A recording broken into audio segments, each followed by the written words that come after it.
Nous suffoquons sous la chaleur, alors vous m'excuserez, mais pour cette critique exceptionnellement, je vais me servir d'une serviette avec laquelle je m'essuierai souvent, hein, parce que bon, il fait chaud là-haut quand tu es sous le toit, c'est difficile. Oh merde, j'ai aucune idée de ce que je fous là. Donc, aujourd'hui c'est quoi dont on doit parler? Ah oui, 28 ans plus tard de Danny Boyle. 28 ans plus tard, troisième opus de la saga des 28, a commencé avant par 28 jours plus tard, réalisé par Danny Boyle également, sorti en 2002.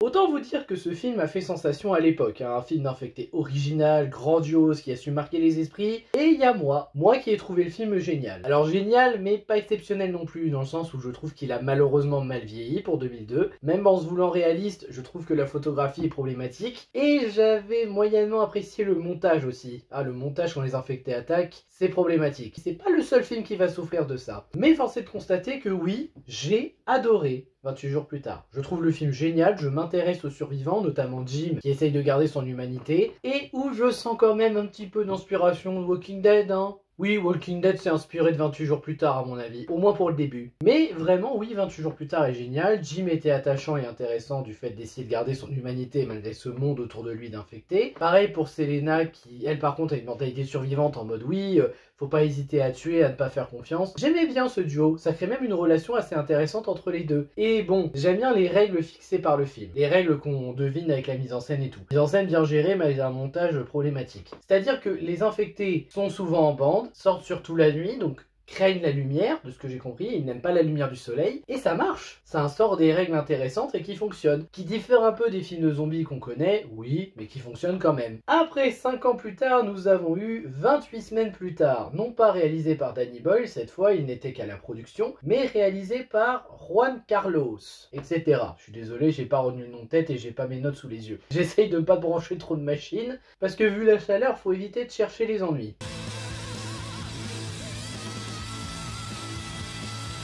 Juan Carlos qui, les derniers films, étaient pas fameux de ce que j'ai compris, hein. Mais à l'époque de 28 semaines plus tard, il s'en sortait bien. Bon, alors, moi je vais être honnête, je sais que 28 semaines, de ce que j'ai vu par certaines critiques, est plus apprécié que 28 jours, c'est pas mon cas. J'ai vraiment aimé 28 semaines plus tard, je trouve que c'est une suite très sympa à voir, ou même un film unique de son côté, mais j'ai pas trouvé ça meilleur que 28 jours plus tard. Je suis moins attaché au personnage, je suis moins impacté, et même s'il y a plus d'émotions, mieux géré, tout ça, il y a toujours le problème de montage qui pour moi est problématique, et il y a un truc que j'ai pas trop aimé de 28 semaines plus tard, c'est qu'on explore vite fait la piste d'un vaccin avec un immunisé, je ne dirai pas le nom, et qu'on n'en fait rien après. C'est juste un indice pour la fin en mode ah mais regarde peut-être que... Moi j'aurais aimé qu'on explore vraiment la piste en fait. Notamment avec le personnage de Rose Byrne ici. Ah oui, un truc que je défends de ce film là, le casting. Parce que autant le casting de l'époque, bon, il y avait Cillian Murphy, il y avait Naomi Harris, je me plains pas, c'est cool. Mais là le casting, il y a Jeremy Renner, il y a Rose Byrne, il y a Idris Elba, il y a quand même pas mal d'acteurs assez connus maintenant. Alors qu'à l'époque ils n'étaient pas forcément connus. Mais c'est plutôt chouette. Sinon le film en lui-même, il est moins réussi que le précédent, mais il est quand même bien fait, hein. Vraiment, la mise en scène toujours aussi bien, les personnages, la tension, un peu d'émotion bien gérée aussi de ce côté-là. Vraiment, moi j'en veux au film pour le côté, la piste du vaccin qu'au final ils n'ont pas assumé. Du moins, ils n'ont pas voulu exploiter jusqu'au bout et c'est vraiment dommage. Ça, et puis je trouve que ça en fera une règle dès le début du film, les infectés peuvent sortir au soleil. Alors, le début du film suppose que ça se passe peu de temps après que l'infection a commencé. Ok,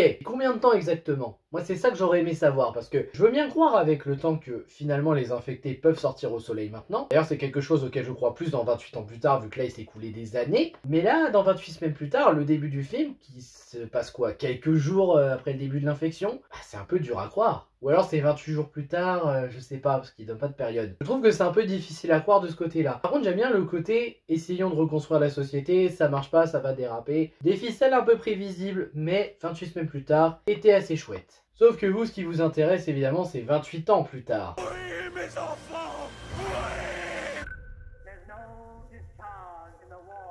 À nouveau réalisé par Danny Boyle et à l'iPhone apparemment. C'est impressionnant, vraiment, ça a été tourné à l'iPhone ce film. Je ne pensais pas que c'était possible. Comme quoi Danny Boyle il essaie de changer les trucs aussi avec le cinéma, il essaye d'expérimenter. Le film se passe des années après, l'infection a perduré et ça fait que des communautés isolées tentent de survivre d'humains, mais avec difficulté malgré les infectés. C'est alors qu'on va y suivre Spike avec son père qui doit passer le rituel pour devenir un tueur d'infectés et pouvoir faire partie de la bande. Puis finalement Spike va décider de partir avec sa mère pour essayer de trouver un médecin pour la sauver de sa maladie dont ils ignorent qu'est-ce que c'est et comment le soigner. Vu comme ça vend un peu de rêve. Même s'il y a un point que je trouve un peu dommage, qui est pas un défaut mais un petit peu dommage, c'est que là où les deux précédents, tu pouvais les regarder séparément, c'est-à-dire que tu pouvais regarder 28 semaines plus tard sans avoir vu 28 jours plus tard, ça passait. Et là, un peu pareil, ce premier opus de 28 ans plus tard, tu peux le regarder sans avoir vu les autres. Le problème, c'est qu'apparemment, et ça se voit surtout vers la fin, c'est un lancement pour une nouvelle trilogie, ou une saga, je sais pas trop, mais plus trilogie apparemment. Et je trouve ça un peu problématique, parce que ça fait que la fin est ratée, à mon sens, encore une fois, on va en reparler. Et il y a quelques points du film un petit peu perturbants. Les bons points sans hésitation, les décors, les personnages. Celui d'Aaron Taylor Johnson, je l'aime beaucoup, le père un peu strict et un peu menteur avec la bande, mais qui veut valoriser son fils, avoir confiance en lui. Il y a des bonnes idées. Même la mère est attachante. Elle a beau être malade et des fois énervante, elle est réellement attachante parce que c'est pas de sa faute si elle est malade. Les questions personnages, ça se tient. Même les infectés en eux-mêmes, celui-là, je vois que des infectés ont muté. T'as des rampeurs, donc des zombies méga lents et méga gros qui font que ramper vers les victimes. Enfin, des zombies.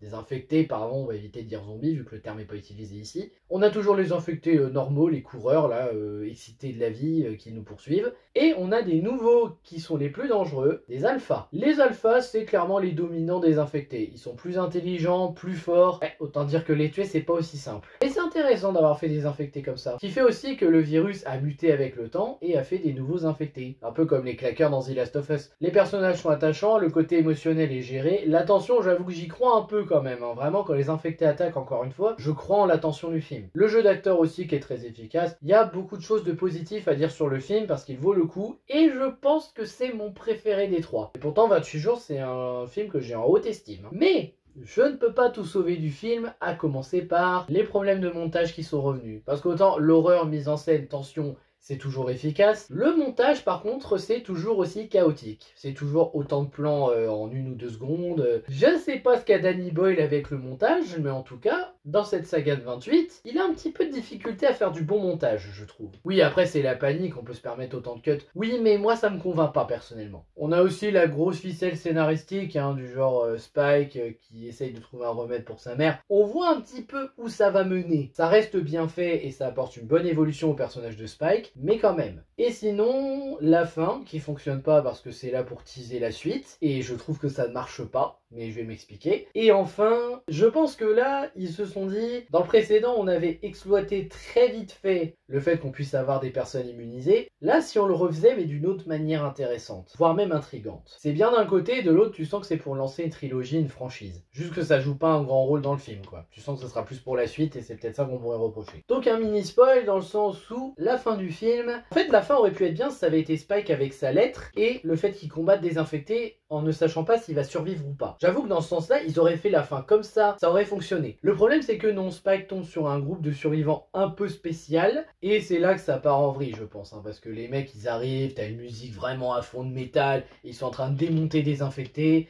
ils font ça avec le sourire, avec la joie, et t'as le chef de la bande qui dit à Spike, je pense qu'on va être bien potes tous les deux, et qui se serre la main. On sent venir un gros connard, voire un antagoniste dans le prochain opus, même si Spike va se faire avoir, et c'est peut-être ça le problème, justement. Vous auriez conclu par Spike avec ces événements seulement sans la rencontre, ça aurait mieux marché. Limite, l'intro du prochain film, ça aurait été juste les survivants là qui arrivent et qui sauvent Spike, bah ça aurait eu plus de sens. Après, c'est que mon avis, vous en faites ce que vous voulez. Faut voir ce que donnera la suite vu qu'elle est officialisée de toute façon. Et donc cette fameuse aussi gamine qui est née d'une femme infectée, mais qui n'est pas infectée. Mais vraiment, elle a rien, hein, parce que tu voyais dans 28 semaines plus tard que le côté infecté et humain était toujours là, la conscience humaine. C'était le cas avec Alice dans 28 semaines plus tard. Mais là, on sait juste que ce bébé n'est pas infecté. Est-ce que ça serait le Jésus de cet univers? Ouh, on sait pas. En tout cas, c'est intéressant et j'avoue que c'est assez intriguant. Parce que je pense que c'est le mal alpha qui a rendu cette femme enceinte. Parce que tu vas pas me faire croire qu'en 28 ans, elle a pu garder un bébé et qu'il ne naît que maintenant. C'est difficile à dire. Nous verrons, ça sera exploité dans les prochains. Et donc, que penser de ce film 28 ans plus tard? Eh bien, je maintiens pour moi, je pense que c'est mon préféré de la saga pour le moment. Est-ce que ça va durer? Et malgré quelques erreurs au final, nous verrons. Après, j'avoue que je suis quand même un peu hypé pour voir la suite, mais j'aurais préféré que le film soit un film unique comme les précédents. On va voir où ça va mener maintenant. C'est plus une histoire en 3 parties, mais on verra bien. Voilà, c'était mon avis sur 28 ans plus tard. J'espère que ça vous aura intéressé. N'hésitez pas à liker, à partager, à vous abonner. Et surtout, n'oubliez pas la morale de cette vidéo. N'oubliez pas d'emporter une serviette.